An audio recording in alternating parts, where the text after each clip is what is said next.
বালাগাল উলা বিকামালিহি বালাগাল উলা বিকামালিহি কাশাফাদ দুজা বিজামালিহি হাসনাত জামিউ খিসালিহি সাল্লু আলাইহি ওয়া আলিহি বালাগাল উলা বিকামালিহি বালাগাল উলা বিকামালিহি বালাগাল উলা বিকামালিহি হাসনাত জামিউ খিসালিহি সাল্লু আলাইহি ওয়া আলিহি সাল্লু আলাইহি ওয়া আলিহি। আল্লাহ তাআলা দুনিয়ার মাধ্যমে মানুষকে সৃষ্টি করেছেন। মানুষকে সৃষ্টি করে আল্লাহ তাআলা বলে দিয়েছেন, মানুষকে আমি আল্লাহ দুনিয়ার মাধ্যমে সেরা মানুষ হিসাবে ঘোষণা করে দিলাম। মানুষকে আল্লাহ তাআলা সৃষ্টি করার পর আল্লাহ বলেন, আমি মানুষকে সবচেয়ে সৃষ্টির সেরা মানুষকে আমি আল্লাহ তাআলা বানাইছি। সমস্ত বস্তু থেকে আল্লাহ তাআলা দামি মানুষকে বানায় দিছে। মানুষ যত দামি, তার থেকে দুনিয়ার মাধ্যমে আর কোনো দামি জিনিস নাই। কাবা শরীফ অনেক দামি, কিন্তু কাবা শরীফের সম্মুখে যদি মানুষ না যায় তাহলে কাবা শরীফের দাম কতটুকু থাকবে? মানুষ দিয়া কাবার সম্মান, মানুষ দিয়া কাবা দামি হয়ে গেল, কিন্তু মানুষকে আল্লাহ তাআলা সৃষ্টি করে মানুষকে সেরা বানায় দিয়েছে। সুবহানাল্লাহ। কেমনে সেরা বানাইলো?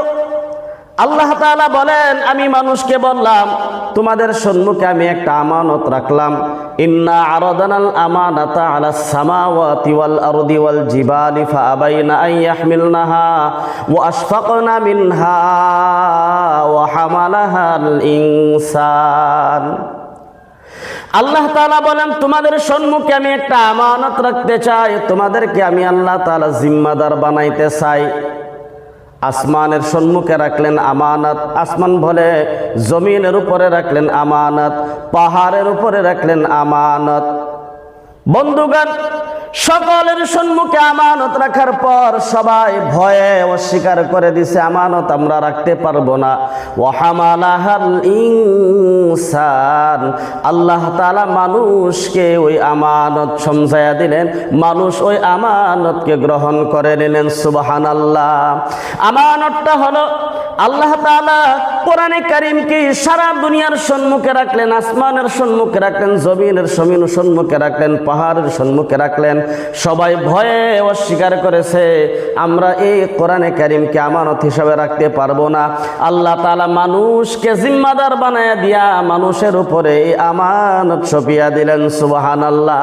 আল্লাহ বলেন, তোমাদের উপরে কোরআনে কারীমকে তোমাদের সম্মুখে আমানত দিয়া আমি নবী মুহাম্মদুর রাসূলুল্লাহ সাল্লাল্লাহু আলাইহি ওয়াসাল্লামের উপরে পবিত্র কোরআনে কারীম নাজিল করিয়া আমি আল্লাহ তাআলা নবীকে এবং মানুষকে সবচেয়ে সেরা মানুষ হিসাবে বানায় দিলাম। সুবহানাল্লাহ। মানুষ যত দামি দুনিয়ার মাধ্যমে আর কোনো জিনিস দামি নাই। আল্লাহ তাআলা বলেন, লাকাদ খালাকনাল ইনসানা ফি আহসানি তাকওয়িম। লাকাদ খালাকনাল ইনসানা লাকাদ খালাকনাল ইনসানা ফি আহসানি তাকওয়িম। আল্লাহ তাআলা মানুষকে সবচেয়ে সেরা মানুষ হিসাবে বানাইছে দুনিয়ার মাধ্যমে।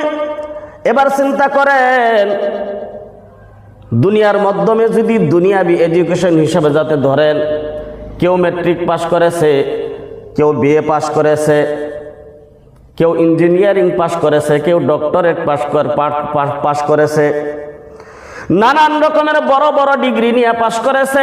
সরকারে তার লেখাপড়া অনুযায়ী, তার পার্সেন্টেজ অনুযায়ী বলছেন তুমি সরকারি চাকরি পাবে। লোকটা যদি বলে আমি সরকারি চাকরি নিব না, লেখাপড়া করছি এমনি, কিন্তু আমি লেখাপড়ার ভিত্তিতে কোনো কাম করব না। বন্ধুগণ, এই যে লেখাপড়ার করার পর একটা সম্পদ, একটা সম্মান যে সে পেয়েছিল, সরকারেতে আহ্বান করেছে তোমাকে চাকরি দিব, চাকরি থেকে ইনকার করে দিছে বলে আমি কিছুই করব না। বলে লেখাপড়া করছো কেন? বলে এমনি। আরেকজনের সাধারণ মানুষ কিছু লেখাপড়া করার পর একজন মানুষ আবার সে কর্মরতর মাধ্যমে ব্যস্ত হয়ে গেল। ধরে নেন একজন ডাক্তার হলো, আরেকজন ডাক্তার, দুইজন সাথী। একজন ডাক্তারের কোনো কর্মই করে না, কোনো ছাত্রকে শিক্ষা দেয় না, নিজে কোনো কর্মরতর মাধ্যমে আছে, এমনি দুনিয়ার মাধ্যমে টাইম পাস করতেছে।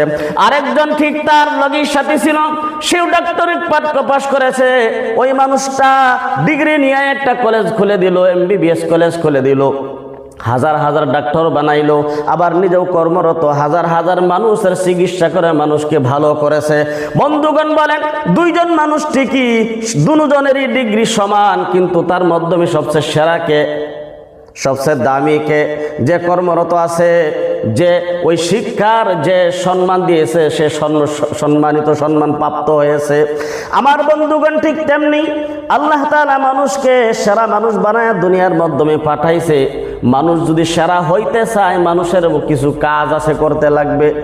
কোরআন অনুযায়ী দুনিয়ার মাধ্যমে চলা লাগবে, আল্লাহর গোলামি করা লাগবে, মানুষ নামাজ পড়া লাগবে, হালাল খাওয়া লাগবে, মানুষের সাথে ভালো আচরণ করা লাগবে। অর্থাৎ নবী যাকে আল্লাহ তাআলা খুলুকে আজিম দিয়া দুনিয়ার মাধ্যমে পাঠাইছে, আল্লাহ তাআলা যাকে খুলুকে আজিম দিয়া দুনিয়ার মাধ্যমে পাঠাইছে, ওই নবীর চরিত্রর সাথে মিল না থাকলে দুনিয়ার মাধ্যমে সেরা মানুষ হওয়া যাবে না।